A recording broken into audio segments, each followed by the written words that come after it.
ఆత్కూరు రాజకీయాల్లో అనూహ్య పరిణామం చోటు చేసుకుంది. గ్రామ అధ్యక్ష పదవికి అట్లూరి రామ్ కిరణ్ రాజీనామా చేయడం స్థానికంగా చర్చకు దారితీసింది. ఆత్కూరులో నూతనంగా నిర్మించిన ప్రభుత్వ ప్రాథమిక ఆసుపత్రి ప్రారంభోత్సవ కార్యక్రమం నేడు జరగాల్సి ఉంది.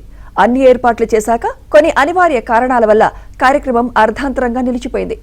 ఎంతో కాలంగా గ్రామ ప్రజలు ఎదురు చూస్తున్న ఆసుపత్రి అందుబాటులోకి రాకపోవడంపై టీడీపీ గ్రామ కార్యకర్తలు అసంతృప్తి వ్యక్తం చేశారు. ఆఖరి నిమిషంలో ఆసుపత్రి ప్రారంభం కార్యక్రమం వాయిదా వేసినట్లు ప్రకటించడంతో మనస్తాపానికి గురైన టీడీపీ గ్రామ అధ్యక్షులు కిరణ్ ఆవేదనతో వీడియో విడుదల చేసి పార్టీకి రాజీనామా చేస్తున్నట్లు ప్రకటించారు.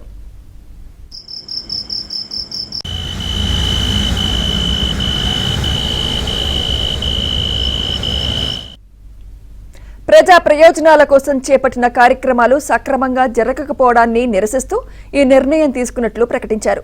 ఎవరో పెద్దలు దొరలు వచ్చి ఓపెన్ చేయాలంటున్నారని, ఊర్లో వంశీ చంచాగాళ్లు అరాచక శక్తులుగా తయారై ఎంతో ఇబ్బంది పడుతున్నారని కిరణ్ ఆరోపించారు. గ్రామ పార్టీ ప్రెసిడెంట్గా గత 5 సంవత్సరాలుగా పనిచేస్తున్నాను. గత ఎలక్షన్లో 2024కి నేను ఇచ్చిన మేజర్ హామీ మా గ్రామంలో గత 5 సంవత్సరాలుగా ఆగిపోయినటువంటి అభివృద్ధి కార్యక్రమాల్లో ముఖ్యమైనది ఆత్కూరు గ్రామ ప్రజలందరికీ అవసరమైనటువంటిది. మన ఆత్కూరు గ్రామంలో 80% పూర్తి ఆగిపోయినటువంటి ప్రాథమిక ఆరోగ్య కేంద్రం ఇప్పుడు నా కళ్ళ ముందు ఉంది. దీని ఓపెనింగ్ గురించి మేము ఎప్పుడో మాటిచ్చాము, గత ఎలక్షన్లో మాటిచ్చాను నేను. అట్లాగే ఎమ్మెల్యే గారితో కూడా చెప్పి ఇది ఓపెన్ చేపిస్తామని కూడా చెప్పించాము.